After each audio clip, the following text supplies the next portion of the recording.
तर आज मी मसाल्यातलं खारं वांग बनवले बघा, मस्त असं झालंय। फक्त तेल आणि मसाल्यामध्ये हे वांग शिजतं, पाणी अजिबात वापरायचं नाही। मस्त असं झालंय बघा, खूप छान असं मस्त खमंग असा सुगंध येतोय। हे बघा मस्त असं आहे, याला पाणी अजिबात घालायचं नाही। मस्त असं हे वांग शिजतं।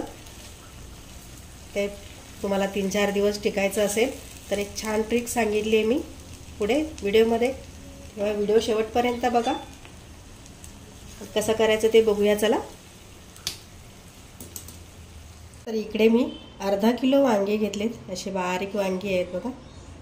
माझ्याकडे अशीच मिळाली ती मी घेतलेत। तुमच्याकडे एकदम हिरवी अशी गार हिरवी असतात, गावठी वांगी असतात, ही गावठीच आहेत पण थोडीशी अशा प्रकारे आहेत। मी एवढी बारीक घेतलेत, मी अख्खी करणार आहे म्हणून अशी बारीक घेतले। तुम्हाला जर तुमच्याकडे मोठी असतील तर त्याचे 2 किंवा 4 भाग करू शकता, पण मी अशी अख्खीच ठेवणार आहे, त्यासाठी मी अशी वांगी घेतलेत। आता हे फक्त हे थोडं देठाचं जे असतं, हा भाग असतो ना असा, एवढाच काढायचा आहे आपल्याला।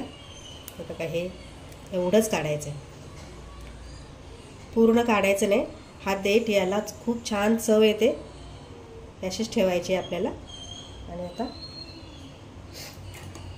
याचा हा देठ आहे, फक्त थोडासा काढायचा आहे, अर्धाच काढून घ्यायचा आहे आपल्याला, एवढाच।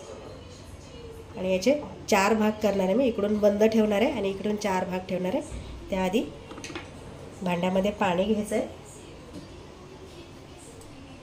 इकडे भांड्यामध्ये थोडंसं पाणी घेतलं आहे मी, आणि याच्यामध्ये आता मीठ घालायचं 1 चमचाभर। आणि याच्यामध्ये आता हे वांगी चिरून टाकायची आहेत, अशी ही वांगी चिरून टाकायची आहेत। असे हे 4 भाग करायचे आहेत आपल्याला। हे बघा, अशी इतपत चिरायचे आहेत अशी। हे बघा, अशी आतपर्यंत बघून घ्यायचे, कीड वगैरे असते अशी ही बघून घ्यायची। आणि आता हे ह्या पाण्यात सोडून द्यायचे, जोपर्यंत आपल्याला मसाला वगैरे वाटायचा तोपर्यंत अशीच ठेवून द्यायचे, नाहीतर मग काळी पडतात म्हणून हे अशी ठेवून द्यायचे। तर हे सगळे मी करून घेते, अशी सगळी मी चिरून घेतलेत आणि पाण्यात ठेवून दिलेत आता ही। हे बघा, हे अशी ही सगळे चिरून घेतलेत, मिठाच्या पाण्यामध्ये ठेवून दिलेत। आता आपल्याला एक मसाला वाटून घ्यायचा आहे, तो मसाला वाटायचा कसा ते दाखवते।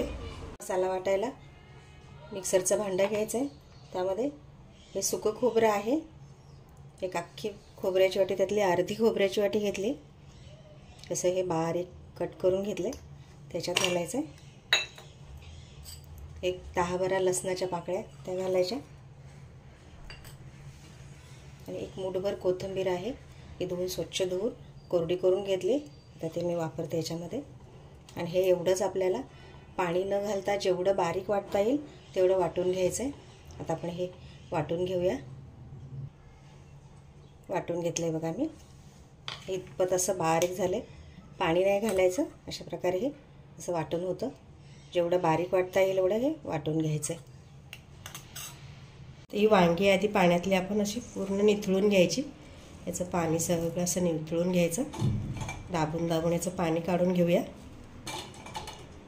सगळं असं पाणी काढून घ्यायचं, पूर्ण असं पाणी काढून घ्यायचं। हे तुरट पाणी असतं वांग्याचं। हे बघा, मस्त आपण मीठ घालून ठेवलं होतं, असं लालसर पाणी निघालं आहे। आता हे फेकून द्यायचं आहे। एका भांड्यात आता हा वाटलेला मसाला आहे तो सगळा घालून घ्यायचा आहे। इकडे शेंगदाण्याचं कूट आहे, 1-2 मोठे चमचे शेंगदाण्याचं कूट, जिरेपूड आहे, हे भाजलेल्या जिऱ्याची पूड आहे, 1 मोठा चमचा भरून घालते। आणि आता हळद घालायची, 1 चमचाभर हळद घालायची। आपण ही खारं वांग करतोय त्यामुळे लाल तिखट घालणार नाही, थोडीशी हळद थोडीशी जास्त वापरायची। आता ही जिरेपूड आहे, ही मी घरी बनवलेली आहे, वापरते। तुमच्याकडे जिरेपूड नसेल त्यावेळेला काय करायचं, आपण हे जे वाटण वाटतो त्यावेळेला 1 चमचाभर तुम्ही जिरे त्याच्यात वाटू शकता। आणि आता मीठ घालायचं चवीनुसार। हे खारं वांग आहे त्यामुळे थोडंसं मीठ अगदी थोडंसं जास्त वापरा. जर तुम्ही ज्वारीच्या भाकरीबरोबर खाणार असाल हे वांग तर थोडंसं मीठ वाढवा, किंवा ज्वारीच्या भाकरीमध्ये जर तुम्ही मीठ घालत असाल तर मग कमी वापरलं तरी चालेल. आणि आता तेल घालायचं. कच्चंच तेल आहे.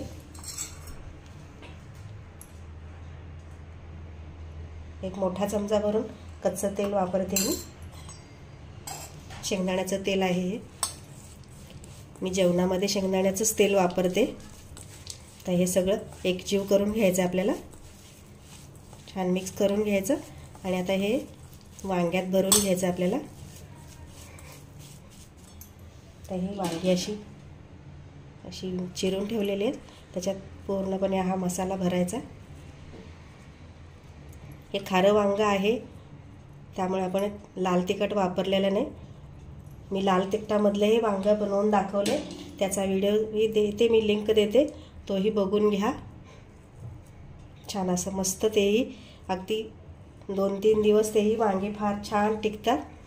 आता ही वांगी तुम्हाला जर जास्त दिवस नको असतील तर थोडासा पाण्याचा शिंतोडा द्या आणि नरम शिजवून घ्या. जर तुम्हाला जास्त 2-3 दिवस ठेवायचे असतील तर पाणी न टाकता अगदी वाफेवर हे वांगी शिजवून घ्या, म्हणजे तुमचे 2 ते 3 दिवस छान टिकतील. आपण मसाला बिगर पाण्याचा वाटलेला आहे त्यामुळे मसाला कोरडाच असा वाटून घ्यायचा, म्हणजे वांग अजिबात खराब होत नाही. हे बघा मस्त असे हे भरून घ्यायचे. ही सगळी वांगी भरून घ्यायची. पूर्वी आम्ही लहान होतो त्यावेळेला यात्रेला जत्रेला जायचं त्यावेळेला अशी आई माझी आजी अशी वांगी बनवून न्यायची. ही 3-4 दिवस टिकतात बाजरीच्या भाकरीबरोबर खायला.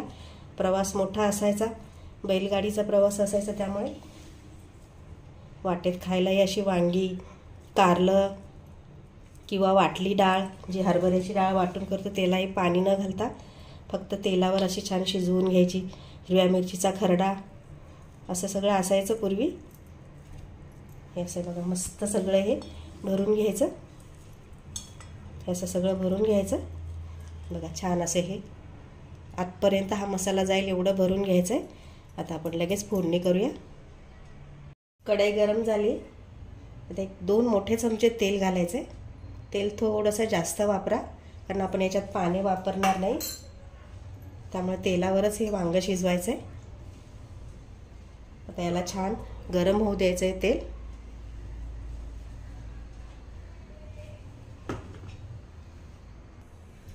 तेल छान गरम झालं.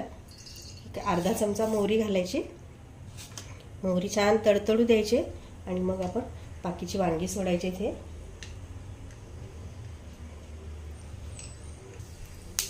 मोहरी छान तडतडली तर गॅस कमी करायचा आणि ही वांगी सोडून घ्यायची तेलामध्ये.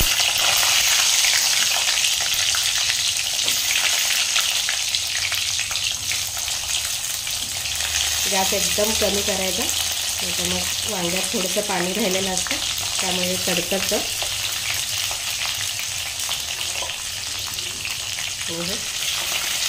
छान हलवून घ्यायचं सगळीकडे. तेलात 2 ते 3 मिनिट आपण हे अशीच वांगी परतून घ्यायची आणि मग बाकीचा राहिलेला मसाला घालायचा. हळद थोडीशी जास्त वापरा कारण आपण लाल तिखट वापरणार नाही, त्यामुळे थोडंसं जास्त छान दिसावं म्हणून. खारं वांग आहे. हे मस्त असं छान तेलात आता हे असं परतून घ्यायचं. 1-2 मिनिट परतून घेऊया आणि मग बाकीचा मसाला घालायचा. 1-2 मिनिट असंच परतलं, झाकण न लावता तेलात छान असं हे परतून घ्यायचं, म्हणजे तेलाबरोबर हे वांगी छान असे चविष्ट लागतात म्हणून हे असं करून घ्यायचं. आणि आता हा राहिलेला मसाला आहे तो सगळा घालून घ्यायचा. पूर्ण हा मसाला वापरून घ्यायचा आपल्याला. अजिबात ठेवायचा नाही. हा जो वांग्याचा खार असतो ना हाच खूप छान चविष्ट लागतो. मला याच्यापेक्षा जास्त वापरायचं असेल शेंगदाण्याचं कूट थोडंसं जास्त वापरा. छान असं मस्त हा खार लागतो खायला. छान हे मिक्स करून झाले. 1-2 मिनिट आपण असंच ठेवायचं आहे. मध्ये मध्ये हलवून घ्यायचं आणि मग झाकण लावून शिजवून घ्यायचं आहे. बघा मस्त असे हे सगळीकडून मी हलवून घेतले. आता गॅस बारीकच ठेवायचा आणि याला झाकण लावूया आणि याला असंच वाफेवरच शिजू द्यायचं आहे. तर जर तुम्हाला 2-3 दिवस टिकून राहणारे असतील वांगे पाहिजे असतील तर पाणी अजिबात घालू नका. तुम्हाला लगेच वापरायचं असेल तर वरून थोडंसं पाणी घालायचं, म्हणजे हे पटकन शिजतात. कारण आपण तेलात शिजवायला लागलं थोडा वेळ लागतो. थोडंसं याच्यावर पाणी ठेवायचं, जे खाली वाफ येते आणि मग त्या वाफेवरून छान वांगी शिजतात. आता मी थोडंसं पाणी घालणार आहे. मी लगेच संध्याकाळसाठी गुरुवारच्या उपवासासाठी हे वांगी करते मी. मस्त असं हे बाजूने पाणी सोडायचं थोडंसं, किंवा हे झाकण माझं मी याच्यावरचं आहे. तुम्ही एखादी चांगली प्लेट ताटली ठेवा, मग त्याच्यात पाणी ठेवा. मग वाफेवर जे वाफेचं पाणी आतमध्ये पडतं आणि त्याच्यावर हे वांगं छान मऊसूत शिजतं. आता आपण एक 5 ते 7 मिनिट वाट बघूया आणि नंतर मग मी उघडून दाखवते. एक 5 मिनिट झालेत. तुम्ही बघू शकता. हे बघा वरी मी जे पाणी ओतलेलं आहे ते बऱ्यापैकी कमी झालं आहे. थोडंसं आहे अजून. हे बघा एकदम गरम पाणी आहे. तर आता आपण उघडून बघूया. मस्त असं पाण्याचे थेंब थेंब खाली पडून छान असं मस्त असं झालं बघा वांगं.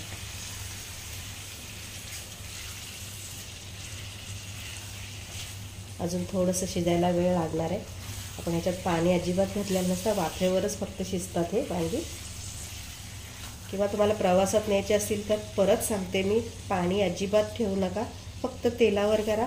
तुमची कढई जर पातळ असेल तर काय करायचं, कढईच्या खाली लोखंडी तवा ठेवायचा, त्याच्यावर कढई ठेवायची आणि मग असे झाकून ठेवायचं. तुमचं वांगं अजिबात खराब होणार नाही, अगदी 3-4 दिवस. बघा मस्त असं परत एकदा मी झाकून ठेवणार आहे, शिजवून घेणार आहे. अजून थोडंसं शिजायचं आहे, अजून आहे बघा. अजून थोडंसं वांगं शिजतं कसं बघायचं, हात देठ दाबून बघायचा. तो फुटला की समजायचं वांगं शिजलं. थोडंसं अजून वेळ आहे. तुम्ही नक्की ही रेसिपी करून बघा. आवडली असेल तर लाईक करा, शेअर करा, चॅनलला सबस्क्राईब करा आणि बेल आयकॉनवर क्लिक करा. आपण पुन्हा भेटूया नवीन एका रेसिपीमध्ये. तोपर्यंत नमस्कार. आता हे मी शिजत ठेवते परत 1-2 मिनिट.